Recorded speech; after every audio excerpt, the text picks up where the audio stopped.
예수님께서 나는 하늘에서 내려온 빵이다 이렇게 말씀하셨어요. 그랬더니 유대인들이 수군거리기 시작했습니다. 아마 두 가지가 걸렸을 것 같아요. 유대인들에게는 나는 하늘에서 내려온 빵이다고 했을 때 첫 번째는 이제 하늘에서 내려왔다는 것에 대해서 마음이 걸렸을 것입니다. 하늘에서 내려왔다는 것은 뭔가 거룩하고 신성하고 그런 것을 의미하는 것이겠죠. 예수님이 그런 존재라는 것을 인정하고 싶지 않았습니다. 두 번째는 빵이라고 하는 것에 아마 이야기가 어려웠을 것 같아요. 우리나라식으로 얘기하면 나는 밥이다 뭐 이런 식으로 얘기했을 텐데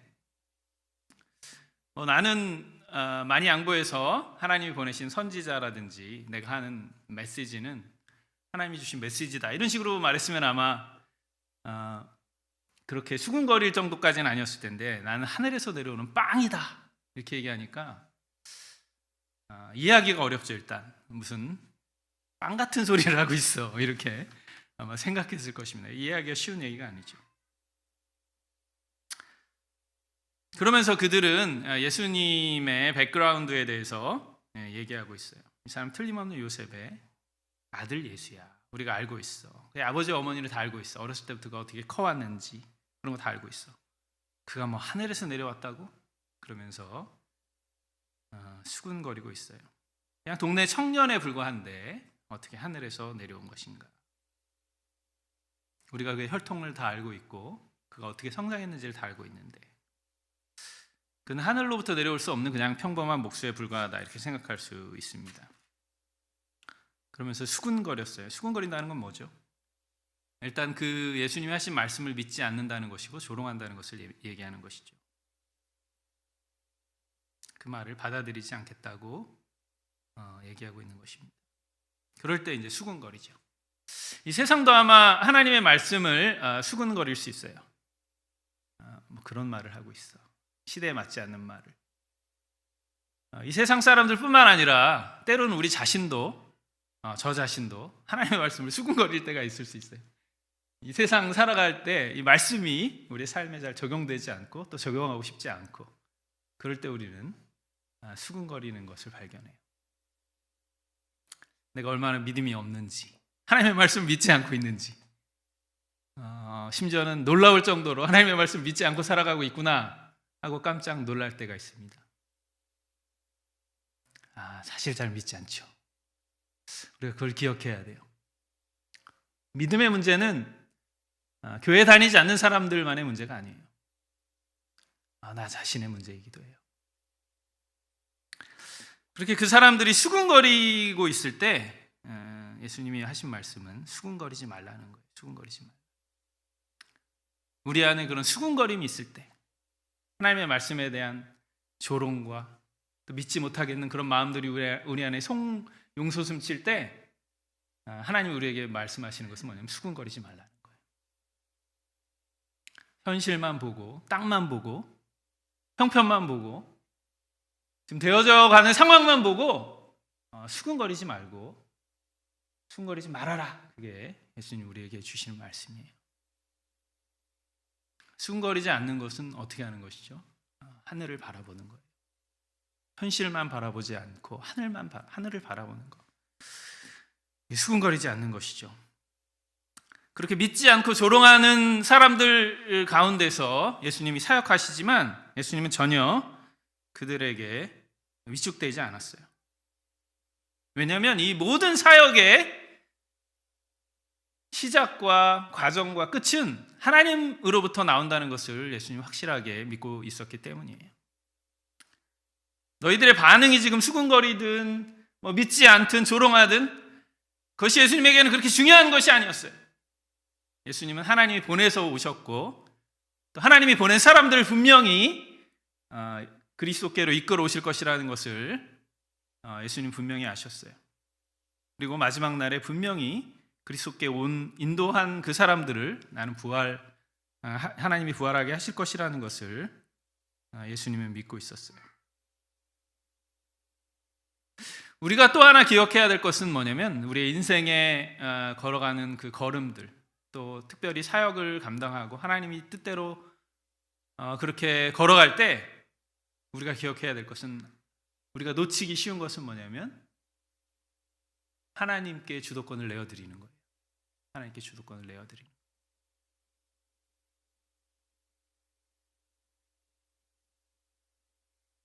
하나님이 무엇을 계획하시고 하나님이 어떻게 이끌어 가시는지, 이 모든 상황들을 통해서 하나님의 뜻은 무엇인지, 그것들을 우리는 계속 초점을 가지고 바라볼 필요가 있어요.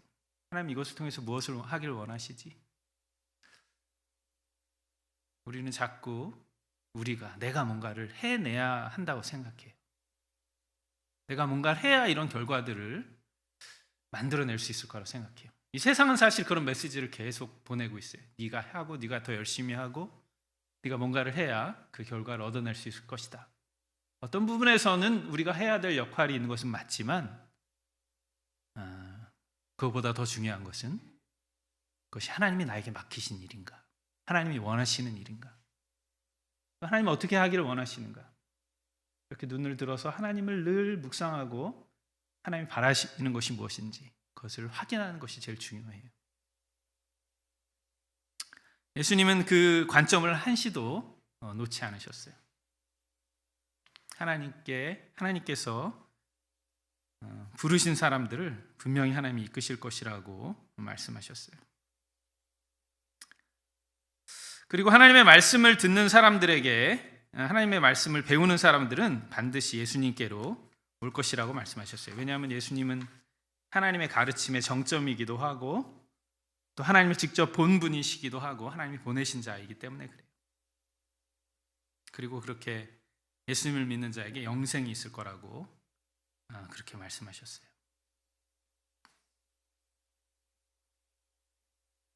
그러면서 예수님은 빵에 대해서 말씀하시기 시작하셨어요. 빵에 대해서. 그들이 수군거린 또 하나의 이유, 빵의 의미가 무엇인지에 대해서 설명하셨어요.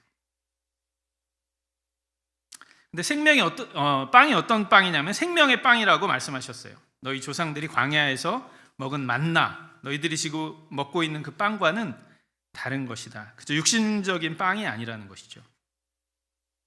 하늘에서 온 빵, 생명을 주는 빵이라는 것이에요.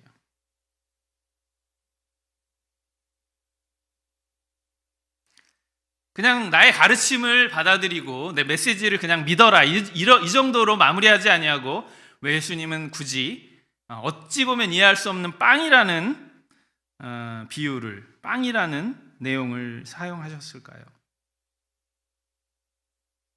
빵은 뭐죠? 빵은 자기가 찢겨져서 소비돼서 없어지는 것. 그래서 그 음식을 섭취하는 사람의 몸에 소화되는 것. 그리고 그 음식을 섭취한 사람은 그 빵으로 인해서 에너지를 얻고 살아갈 힘을 얻는 것. 그것이 바로 빵의 존재 이유죠. 소모되고 없어지는 것, 양분으로 사용되는 것, 에너지로 사용되는 것, 그것이 바로 빵의 기능이에요. 그래서 우리는 밥을 먹어야 살 수가 있어요. 밥을 먹지 않으면 우리는 살 수 없어요. 계속적으로 밥을 섭취하지 않으면 우리는 살아갈 수가 없어요. 예수님은 우리의 생명의 연장을 위해서, 특별히 영원한 생명을 위해서 자신을 우리에게 내어주고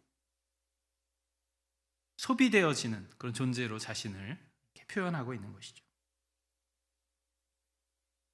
사람이 빵을 먹어야 사는 것처럼, 밥을 먹어야 사는 것처럼 또 예수님을 먹어야 산다고 말씀하고 있는 것이죠.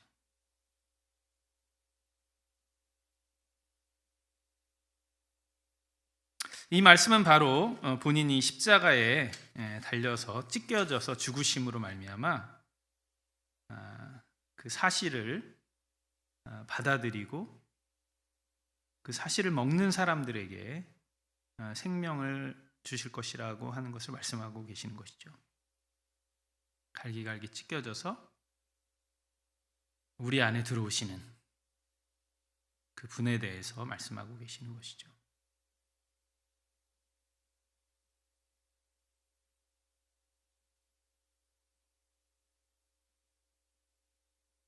그래서 그 예수님의 살과 피를 먹을 때 우리는 영원한 삶을 살게 된다. 이것이 바로 예수님이 빵의 비유를 통해서, 빵을 통해서 말씀하고자 하는 핵심이시죠.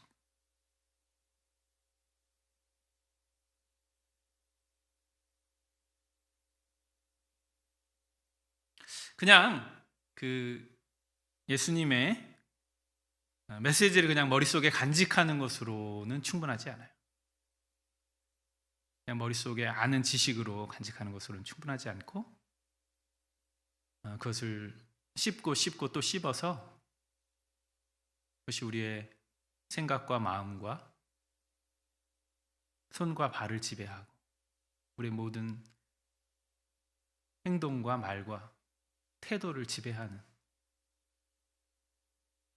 그렇게 되는 것이 바로 예수님의 살과 피를 먹고 마시는 것의 진정한 의미가 될 수가 있겠죠. 그냥 예수님의 가르침을 메모리로 머릿속에 저장하는 것으로는 충분하지 않은 것이죠. 그래서 예수님은 굳이 내가 최고의 메신저고 나의 말씀을, 나의 말을 잘 들으라는 것으로 끝나지 않았어요. 그보다 어떻게 보면 더 중요한 그것이 바로 나의 살과 나의 피를 먹고 마시라는 그런 메시지를 전하고 싶으신 것이었어요.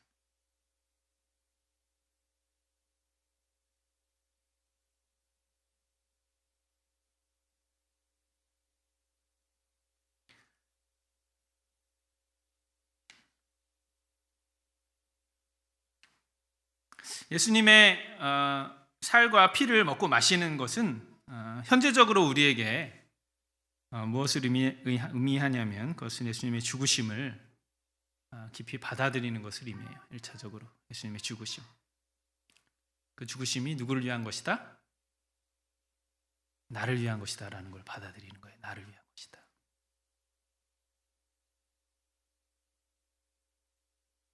예수님의 살과 피를 먹고 마시는 것은 예수님의 죽으심이 바로 나를 위한 것이다.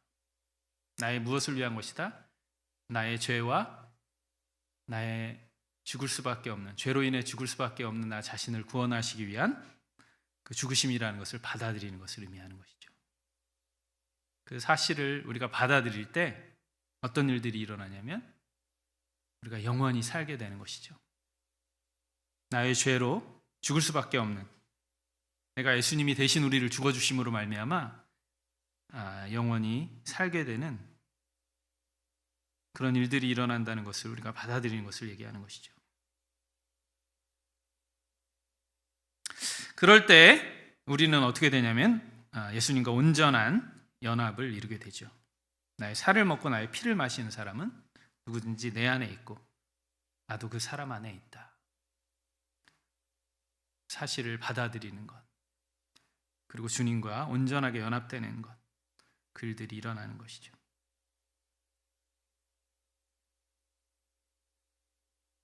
그 살을 먹고 마시는 것에는 특별한 자격 요건이 필요하지 않아요. 그야말로 정말 은혜이죠. 은혜라는 것이 그 말이죠. 받을 자격이 없는 자에게 부어주시는 것이 바로 은혜이죠. 단 어떤 자격 조건이 필요하지 않아요. 굳이 조건이 필요하다고 한다면 내가 할 수 없다고 하는 것을 철저하게 인정하는 것, 그런 마음가짐. 이런 죄의 문제와 죽음의 문제는 내 힘으로 할 수 있는 것이 아니구나. 내가 해결할 수 있는 것이 아니구나. 난 철저히 무력하구나. 그것을 인정하고 주님 앞에 나오는 것, 그 정도가 우리가 할 수 있는 것일 수 있어요. 그리고 그 사실을 받아들일 때 우리는 하나님이 주시는 그 은혜로 인해서 우린 영생을 소유하게 된다고 주님이 말씀하고 계시는 것이죠. 삶의 가장 중요한 문제는 결국 죽음의 문제예요. 죽음의 문제. 우린 죽지 않으려고 살고 있어요. 우리가 뭐 하는 모든 노력과 모든 열심의 근원은 뭐냐면 죽지 않으려고 지금 버텨내는 거예요. 어떻게든지. 가장 문제의 핵심으로 들어가 보면 결국은 죽음의 문제가 자리 잡고 있어요. 죄의 문제가 자리 잡고 있어요. 그것과 우리가 싸우는 거예요. 이 세상 사람들은 다 그렇게 싸우는 거예요. 죽음의 문제를 벗어나 보기 위해서, 죄의 문제를 벗어나 보기 위해서 그렇게 열심히 싸우는 거예요. 안 죽으려고, 살아보려고. 그런데 그 문제는 우리가 해결할 수 있는 문제가 아니에요. 아무리 노력한다고 해도 우리가 해결할 수 있는 문제가 아니에요. 그런데 예수님의 살과 피를 먹음으로 말미암아 그 문제가 이미 해결되었다. 해결해 주시겠다. 주님이 그렇게 말씀하시는 거예요. 우리는 이 인생에서 가장 어렵고 중요하고 본질적인 그 문제에 대한 해답을 이미 갖게 되는 거예요. 갖게 된 사람으로서 이 세상을 살아가는 것과 그것을 갖지 않아서 그것에 대해서 두려워서 이 세상을 살아가는 것은 굉장한 차이를 가지고 있는 것이에요. 이미 결과를 가지고 그것을 얻고 살아가는 사람들이 갖는 그 만족감과 행복과 자신감과 자존감, 그런 것이 바로 우리가 가질 수 있는 것이에요. 죽음의 문제에서 자유로워질 때, 죄의 문제에서 자유로워질 때 우리는 그 어떤 무거운 짐도 우리를 누를 수 없는 그런 자유를 우리가 누리면서 이 세상을 살아갈 수 있게 되어 있어요. 예수님이 정말 날 위해서 죽으셨다고? 그래서 내가 그 사실을, 나의 죄를 위해서, 나를 위해서 죽으심으로 말미암아 내가 그 사실을 믿고 그걸 받아들일 때 나에게 죄의 문제와 죽음의 문제가 더 이상 문제가 되지 않는다는 사실을 받아들일 때 이 세상의 가장 크고 중요한 문제들은 더 이상 나에게 문제가 되지 않는 것이죠. 내가 해결할 수 없는 그 문제를 주님이 해결해 주신 거예요. 그리고 나는 내가 해결할 수 있는 정도의 문제, 이 세상을 살아가면서 내가 짊어져야 될 십자가, 내가 감당할 수 있는 시험, 그 정도의 문제만 내가 가지고 그것과 씨름하면서 이 세상을 걸어가면 돼요. 내가 해결할 수 없는 모든 문제는 주님이 십자가에서 이미 해결하셨어요.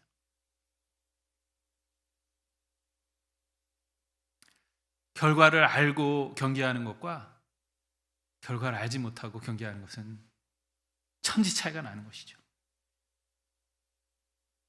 이미 큰 것은 다 해결해 주셨어요. 이미 결과는 나왔어요. 우리는 그런 안정감을 가지고, 그런 은혜를 가지고, 그런 자신감을 가지고 이 세상을 살아갈 수 있는 거예요.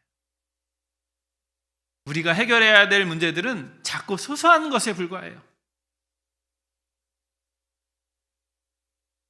우리는 말로 형용할 수 없는 그 은혜를 이미 받았어요. 우리의 인생에는 더 이상 우리가 해결할 수 없는, 우리가 두려워해야 될 그런 문제가 우리의 인생에선 더 이상 있지 않아요. 그것이 바로 예수님의 살과 피를 먹음으로 말미암아 우리에게 다가오는 것이죠. 그리고 그 사실을 믿은 사람은 주님과 깊은 연합 가운데 들어가게 되어 있어요. 나의 예수님이 나의 모든 인생의 가장 중요한 문제를 해결해 주셨어. 나의 죄의 문제, 나의 죽음의 문제를 해결해 주셨어. 날 위해서 죽으셨어. 그것을 받아들인 사람은 예수님과 깊은 연합 가운데 들어갈 수밖에 없어요. 예수님과 뗄래야 뗄 수 없는 그런 삶을 살아간다는 거예요. 그것을 믿는 사람이 어떻게 예수님과 관계없는 삶을 살아갈 수 있겠어요? 그럴 수가 없는 것이죠. 예수님이 나를 위해서 죽으셨구나. 그래서 내가 영원한 삶을 얻게 되었구나. 나는 결코 이제 죽음의 문제에서 연연하지 않는구나. 모든 것을 하나님께 맡긴 그런 삶 가운데서 그 사실을 고백하는 것만으로도, 그 놀라운 은혜를 내가 받아들인 이상 주님과 깊은 연합 가운데 들어갈 수밖에 없어요. 이게 내 안에 주님이 살고 주님 안에 내가 사는 그런 연합이 일어나게 되는 것이죠. 그 은혜를 입은 자로서, 그 빚을 진 자로서 우리는 주님을 위해서 살아가게 되고, 모든 일 가운데 주님이 무엇을 원하시는지, 주님 어떻게 생각하세요? 그것이 우리의 삶의 가장 본질적인 고민이 될 수밖에 없는 거예요. 다른 것은 그렇게 중요한 것이 아니에요. 주님이 기뻐하시는 게 뭐예요? 주님이 원하시는 게 뭐예요? 왜냐하면 나의 가장 중요한 문제들이 이미 해결되었기 때문에 내 마음속에는 그 질문이 계속 자리 잡게 되는 것이고, 주님과 뗄래야 뗄 수 없는 관계로 이 세상을 살아가게 되는 것이죠. 그것이 바로 주님이 우리 안에 거하신다는 의미예요.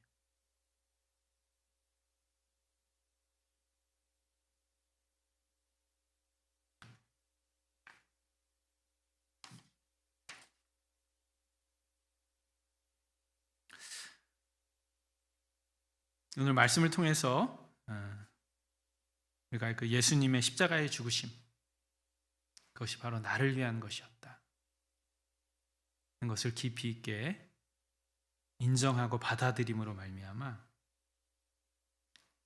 우리의 모든 본질적인 문제들이 주님 안에서 해결되었음을 인정하고 믿는 그런 시간이 되기를 바랍니다. 더 이상 우리가 죄의 문제, 죽음의 문제로 고민하고 염려하지 아니하고,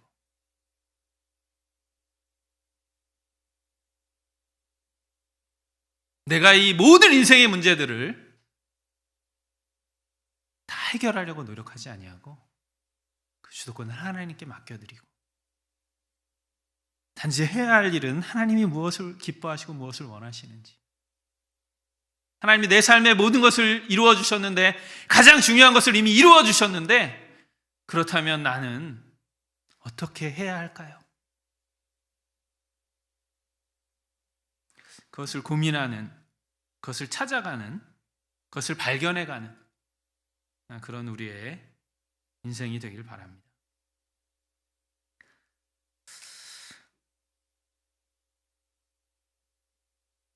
한시도 주님과는 떨어질 수 없는, 뗄래야 뗄 수 없는 그런 연합으로 우리의 삶이 부활의 능력, 생명의 능력으로 풍성한 그런 삶을 살기를 원합니다.